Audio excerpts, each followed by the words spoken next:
이 뇌와 마차가 아까 말씀하셨던 뇌의 가장 큰 구조 물질에 대해서 얘기한 건데 우리 셋은 언제 다시 만날까? 우리 셋이 그거예요. 그 가장 원시적인 뇌, 그다음에 그 안에 감정 정서, 그다음에 최신판 뇌, 신피질 이 세 가지를 말하는 건데 이 챕터 되게 재밌었던 것 같아요. 요 그림이죠. 이 세 개의 그 구역들에 대해서 읽어보신 것 중에서 혹시 좀 기억에 남으시는 게 있나요? 너무 앞장이네요. 얘기하기. 아, 그래요? 지금 2주 전에. 읽은 지 오래돼서. 1월달에 안 그래도 기억 안 나는 걸 1월달에 읽었는데 맞죠? 진짜 어려운 거는 겨우 읽고 나면 기억이 안 나. 이렇게. 저 그림은 기억나요. 저 그림은 맞죠? 저 그림이 가장 중요한 것 같아요. 혹시 기억이 나시는 부분 있나요? 저 그림 중에서? 글쎄요. 맞아요, 진짜. 네, 좀 생각을 좀 해볼게요.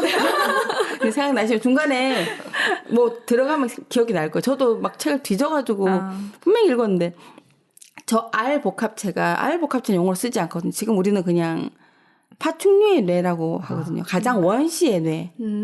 이렇게 뇌가 있으면 그 제일 안쪽에 이렇게 굽어진 부분 있죠. 여기 이게 중뇌고 여기고 연수고 연수 이렇게 붙어 있는. 그러니까 참 말하기 그렇지만 목을 이렇게 쭉 뽑아올리면 긴 게 쭉 나오잖아요. 그게 머리랑 긴 척수 부분이 연결된 그 지점. 그러니까 생명과 관련된 호흡, 맞아. 심박, 뭐 혈액순환 뭐 이런 것들과 관련된 그런 부분들이죠.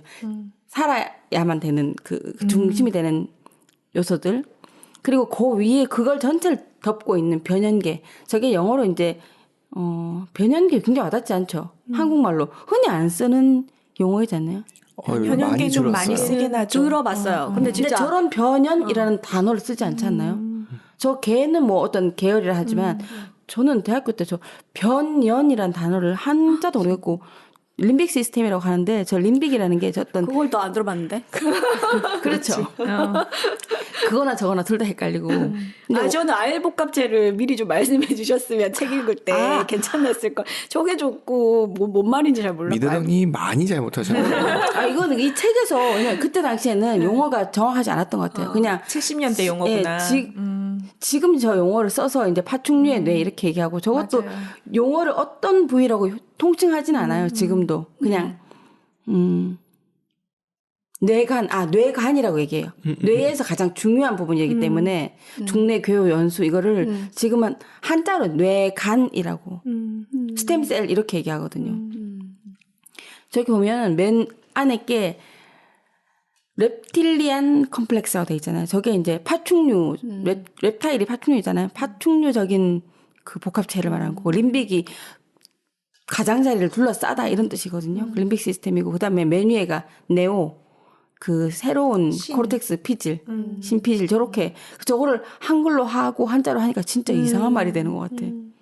영어가 뭐 잘하지 않지만 차라리 저렇게 보는 게 찾아보면 랩타일이라고 하면 차라리 파충류 같은 거구나 하면 되는데 어떻게 이게 파충류예요?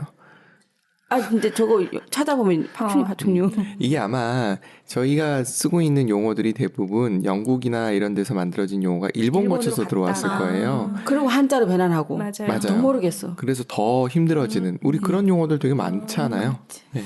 그래서 이 세 가지 삼위일체론을 얘기한 박사가 폴 맥클린이라는 박사가 이 칼 세건이 되게 막 이렇게 존경하는 그 박사의 삼위일체론이 있었는데 별로 각광받지 못했어요. 인기를 얻지 못했어요. 뭔가에 걸려가지고 그냥 사장되고 말았는데 이 부분에 되게 얘기하시던데 그 파충류의 뇌를 간단하게 보면은 R 복합제는 관습적이고 공격적이고 위계적 성향. 뭐냐면 그 이제 파충류 뇌는 그 생식의 기능 그리고 그 생명 보존의 역할 그리고 공격성 사회 질서 위계를 갖고자 하는 그 성향이 저는 대뇌 피지인 줄 알았는데 아니더라고요. 저게 알복합체 성향이더라고요. 그쵸. 서열 살아야 잡는 되니까. 서열 잡는 게 그런 거더라고 보니까. 이게 되게 재밌는 게 저는 이제 애니어그램 덕후다 보니까 애니어그램으로 치면 저 파충류의 뇌가 장형이 지배하는 뇌고요. 그게 덜 발달됐다는 뜻이 아니야. 그것에 뭔가 더 중심이 되고 그리고 변형계가 감성형, 신피질이 사고형의 사람들이 갖고 있는 문제를 거기서 갖고 있는 거거든요. 그래서 이 뇌에 대한 그 얘기는 되게 많은 부분에 쓰이는데 애니어그램 할 때도 이걸 공부해요. 사실은. 그래서 지금 딱 정말 저 관습적, 공격적, 위계적 저게 딱 장형의 느낌이거든요. 그리고 우울, 감정, 공포, 분노 이런 게 약간 그런 감성적인 것들, 감정적인 것들이 변형계, 신피질, 사고, 반성, 추측, 미래에 대한 거 굉장히 많이 중심되게 쓰고 있잖아요. 그래서 이게 너무 맞는 거예요. 저 세 가지가 이제 순차적으로 진화되어 왔다고 하는데 기능이 사라진 게 아니고 한 기능 위에 더 얹어지고 맞아요. 더 얹어지고 이렇게 사람은 세 가지 다 있는데 저기서 누가 어떤 부분을 좀 강하게 드러내느냐. 그죠. 그리고 저 중에서 중요하지 않은 건 없으니까. 네. 그래서 이제 삼위일체론. 근데 이제 아까 마차에 비유한 거는 차대, 신경계의 차대라고 하는데 전애들의 가장 기본이 된 차대는 파충류인의 R복합체라고 하거든요. 저게 이제 밑받침이 되어주고 그래서 아기 때 아빠랑 놀아줘라 하는 이유가 아빠가 파충류였네. 파충류같이 놀아주는 게 아니고 아빠가 몸으로 많이 놀아줘야지 저런 성적이고 공격적이고 위계적인 저런 영역들을 발달시켜줘야만 그 이후 발달되는 감성적인 거나 사고 능력이라든지 이런 것들이 순차적으로 발달한다는 거죠. 그래서 어릴 때 공룡을 좋아하는 건가요? 그렇겠네요, 보니까. 그죠? 서양에서의 용이지. 아까 그 조이경님 말씀하신 것처럼 저게 에덴의 뱀이어서 우리가 훨씬 와닿았을 거야. 그 누가 옮긴 사람이 그랬나? 옮기니까 그랬어. 에덴의 용이 참 와닿지 않는 이유는 우리는 뱀 문화기 때문에. 용 문화가 아니고. 용은 좀 크고 뱀은 좀 작은 거 아닌가요? 그렇지만 우리한테 오는 상징적 의미가 뱀이면 에덴의 뱀이면 좀 더 와닿았을 텐데. 우리 용은 되게 신성시하는 그런 느낌 아니에요? 그렇죠. 근데 서양에서는 그냥 모르겠어 어쩐지 모르겠지만 과학적으로는 서양에서는 약간 용이 거의 없었죠 예전에. 아니죠. 그 슈렉에 보면 나오잖아요. 용. 근데 어쨌든 과학책에서는 약간 몸찍하고 뗄빵한 애로 나오거든요. 맞아. 좀 그래. 그래서 뗄빵한 애로 안 나오거든. 와닿나 보다. 둘리가 그런 건가? 걔는 둘리 띨띨해요? 아니잖아요. 띨띨하지 않고 똑똑한데. 걔는 뇌수술 받은 애예요. 외계인이 와서 뇌수술을 해가지고 빙하기를 거치고 이렇게. 그래서 그리고 이제 저 변연계 아까 림빅 시스템 그 R 복합체를 둘러싸고 있는 부분은 공포, 분노, 우울 이런 감정들을 느끼고 거기에 인접한 부위에 해마라는 그 기억 저장소가 있거든요. 그리고 고기 변연계에서 후각피질 그러니까 후각을 잘 변연계 주변에서 후각피질이 발달되어 있는데 후각피질이 인간의 뇌 중에서 가장 원시적인 가장 오래된 감각이라 하더라고요. 맞아. 시각이라든지 청각은 다 신피질과 관련돼 있거든요. 인지기능 관련돼 있고. 근데 후각은 인지기능과 상관없고 좀 더 동물적이잖아요. 그래서 애기들이 이제 냄새 맡고 엄마인 줄 알고 하잖아요. 그리고 우리도 왜 추억 할머니 밑에서 자란 친구들 할머니 돌아가시면 할머니 냄새 너무 그립다 그러고 그렇죠. 엄마 냄새 맡고 싶다. 가장 그게 원시적인. 맞아요. 그러니까 신피질 쪽에 있지 않고 좀 더 안쪽으로 들어가 있는 거예요. 기억력은 떨어지고 후각만 발달돼 있으면 뭘까요? 구리 금팔이죠. 그러니까 저게 뭐냐면 구리 금팔이란 뭐야? 구리 금팔이 알죠? 그 구리 무지개색 금팔이? 나는 무지개색 나는 똥파리 있잖아. 왜? 네네네. 큰 거. 저기 예를 들어놨는데 구리 금팔이 되게 안타까운데 내가 점 찍어둔 금파리가 있어. 여자 파리가 있는데 집에 갔다 오니까 잊어먹어? 누가 누군지 모르겠어. 냄새가 다 똑같아. 그러니까 아무한테나 가서 쟤네들은 냄새를 후각밖에 할달 안 돼 있으니까 점 찍어둔 짝지와는 영원히 만날 수 없을 것이다 이렇게 막 그렇게 되어 있어 이 책이 되게 이런 게 되게 문학적인 것 같아 되게 마음에 좀 급하리 어디 갔는가 이러면서 하여튼 그리고 어떤 그 딱정벌레인가? 그 딱정벌레 짝짓기 할 무렵에 이제 수컷 딱정벌레가 땅 위로 올라오면 암컷 딱정벌레를 찾는데 또 냄새로 맡잖아요. 근데 어떤 나무가 그 암컷 딱정벌레의 향을 내뿜는 거야. 오. 나무가. 슬프다. 그래서 막 찾아 올라왔는데 그 여인은 없고 나무만 있어. 그 얘기도 막 책에 나와 있는데 되게 이런 걸 봤을 때는 되게 문학적이세요.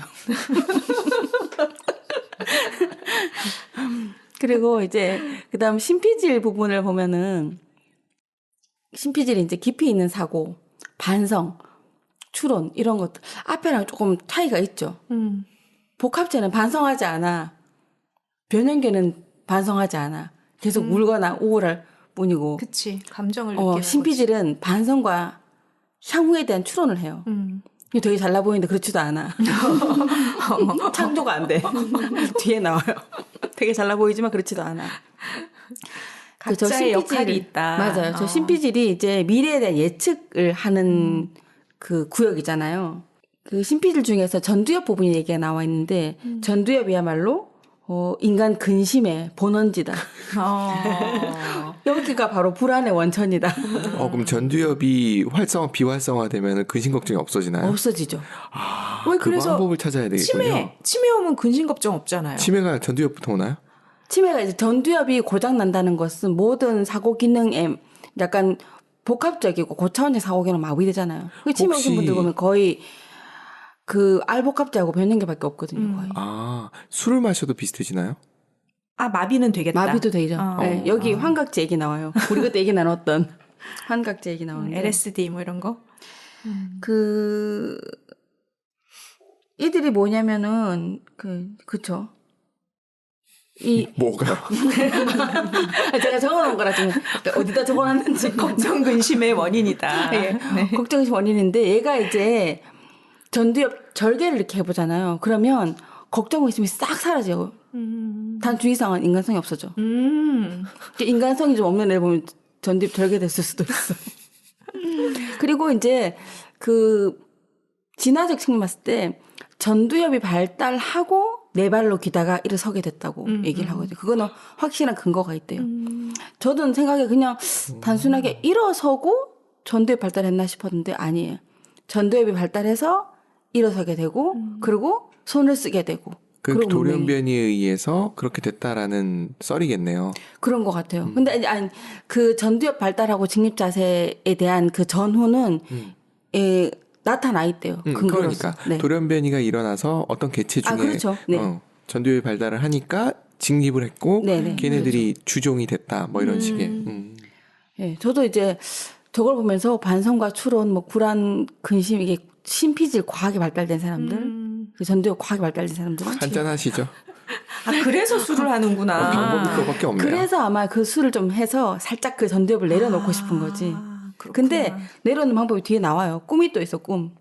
그리고 이제 마리화나도 있어요. 우리나라는 불법인데. 그죠? 근데 어느 나라가 그게 괜찮나요? 미국도 미국은 합법이에요. 그냥 주마다 다르지 않아요, 미국? 대체로 합법이고 요즘은 전반적으로 합법화하는 추세예요. 그거는 적이 없다면서 중독성이 없다면서요. 네, 중독성이 없다 하더라고요. 그래서 술이나 담배가 중독성이 훨씬 큰데 왜 걔는 마약류가 아니고 마리화나가 마약류냐 뭐 이런 얘기도 있더라고요. 안 해봐서 모르겠습니다. 그러게. 어쨌든 사람들은 그 저 세 가지 뇌가 다 드러나는데 본인들이 각자 어떻게 어느 부위가 가장 활성화된 것 같으신지 그리고 나는 가끔 어떨 때 저 파충류의 뇌가 나온다 이런 거 있으세요? 저는 위기 상황 때 심피질이 돌고요. 평소에는 안 돌아요. 평소에는 그닥 뭐 이렇게 막 뭐 걱정을 하거나 미리 뭘 예측하거나 이러려고 하는 게 잘 발달이 안 돼 있는 것 같아요. 위기 상황일 때 제가 딱 돌고. 그리고 더덕님은 아마 제가 봤을 때 R 복합제의 작용을 좀 많이 누르시지 않나요? 저거를요? 네, 저 파충류적인 인간 본성을 많이 컨트롤하시는. 컨트롤이라기보다는 그게 별로 뭐라 그럴까? 그게 나올 일은 그 옆에 있는 사람이 속을 저요. 긁을 때 말고는 별로 저게 뭐 딴 사람 봤을 때 그런 느낌이 안 들어서 이게 내가 누르는 건지 원래 그건 모르겠어. 근데 저게 별로 나한테는 없어.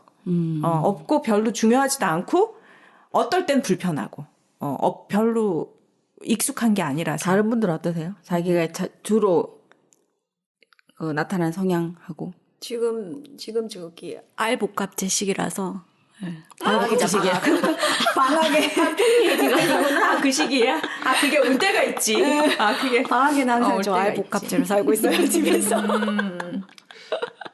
대단하십니다. 그걸 그때 바꿀 수 있다는 거잖아. 놀라운데. 자유자재로. 훌륭하십니다. 부러워요. 또 다른 분들은 어떠세요? 형님? 저는 변형계가 그러니까 이걸 발달이 됐다고 해야 되나요? 아니면은 그게 자동인가요? 약간 우울한 감정이나 그러니까 그런 감정에 조금 좀 좌지우지 될 때가 많아요. 그럼 변형계가 발달이 덜 된 거죠. 변형계가 많이 활성화되고 활성화되고 있어서. 많이 활성화된 네, 건가요? 네, 네, 네. 네. 파충류의 뇌는 뭐 작동 안 되시나요? 네. 파충류의 뇌는 파충류의 작동 안 되시 언제 되시나요? 보통 아까 더덕님이 말씀하신 것처럼 누가 건드리지 않으면 그닥 뭐 네, 그럴 일이 별로 없죠. 활성화될 일이 그렇죠. 없고. 사람이 막대기 보고 화를 내시는 거지. 근데 왜 그러니까. 주변에 어르신들 보면 세상을 보고도 계속 화를 내시는 분들이 있잖아요. 근데 그거에 그렇게 크게 네. 뭐 오지 않으니까 네, 맞아요. 비슷한 느낌이네. 네. 아까 분홍소금님 말씀하신 것처럼 방학이라서 그런 감정이 좀 올라온다. 네, 좀 동의하고요. 그리고 뭐 신피질 같은 경우는 그러니까 저도 잘 사용하지 않는 것 같은데 좀 기한이 이렇게 주어진 어떤 압박감이 느껴질 때 그때 굉장히 활성화되는 것 같습니다.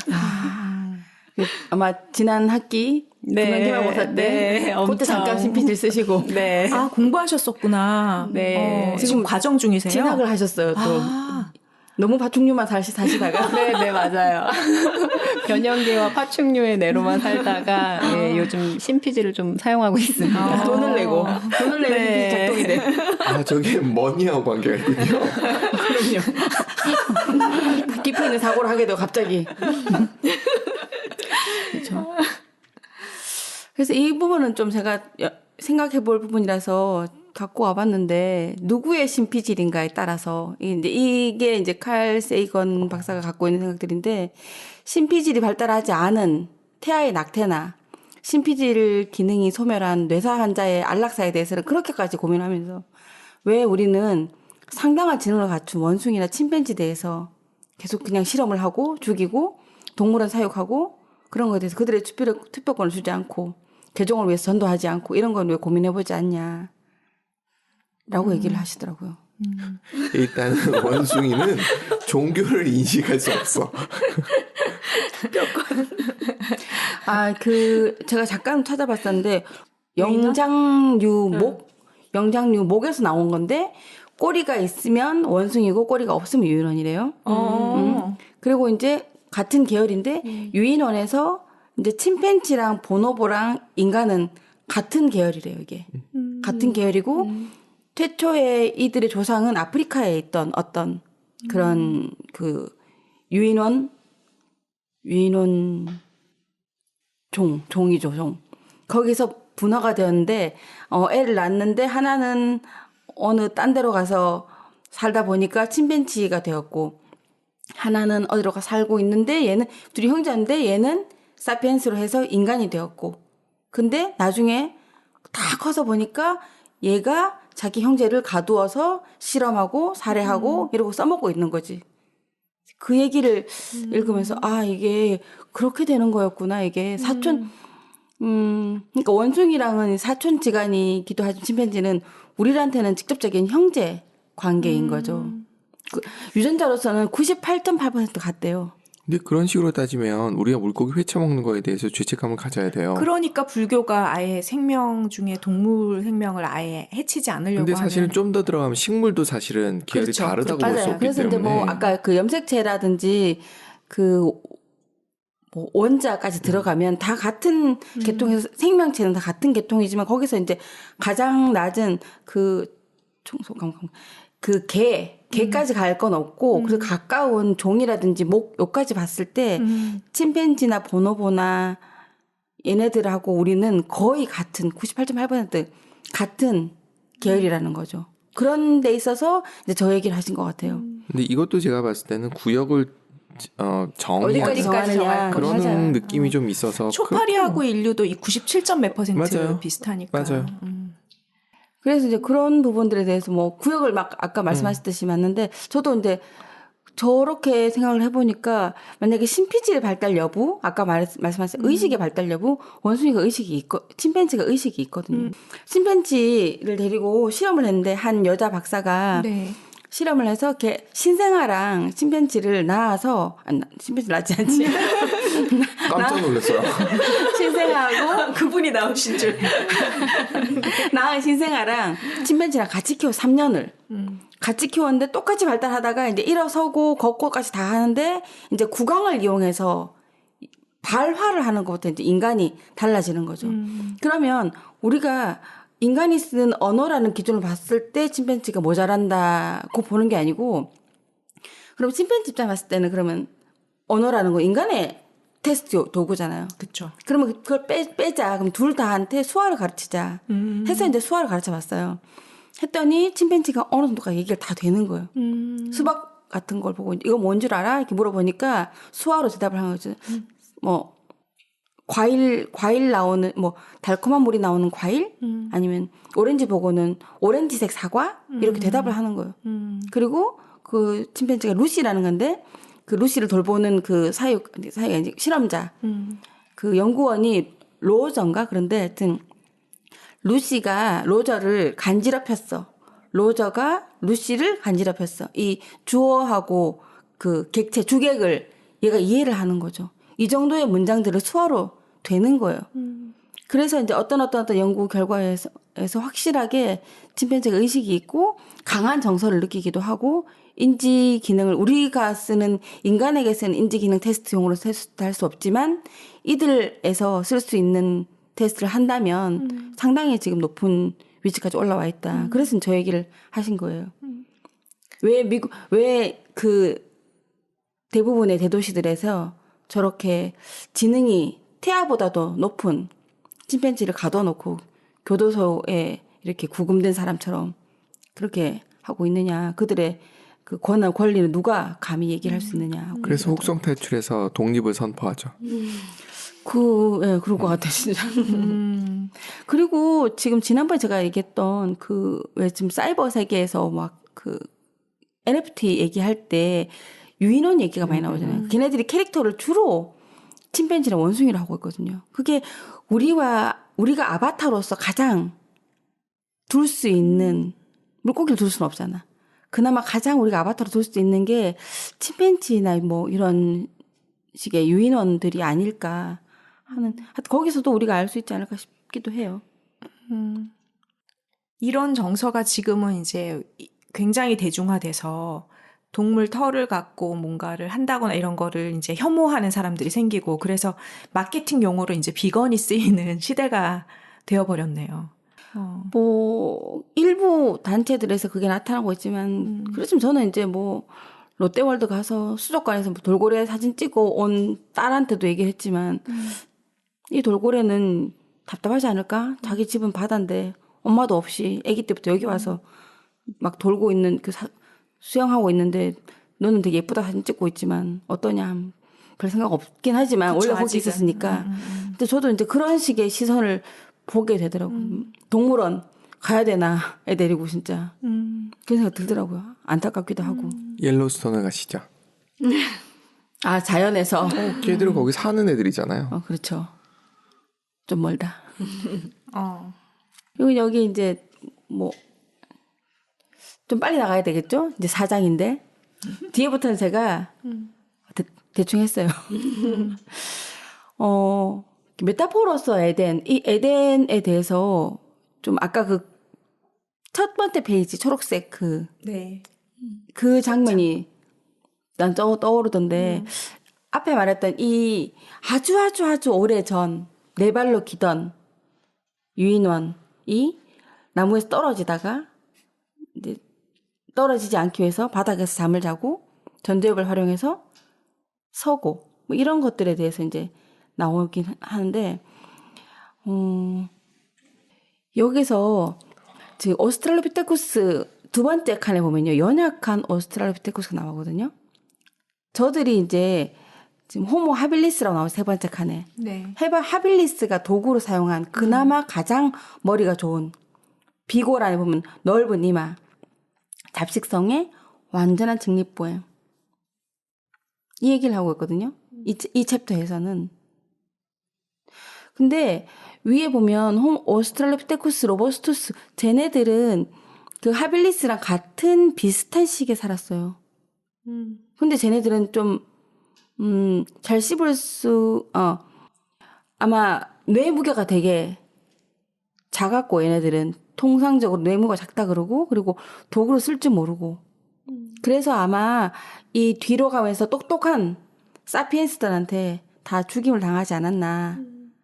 그리고 물론 자기들이 이제 더 생존을 위한 전략이 부족했기 때문에 사망했을 수도 있지만 뒤에 나오는 형제들 아니면 또 다른 사촌들한테 죽임을 당하지 않았나 하면서 그 에덴에서의 치열한 생명을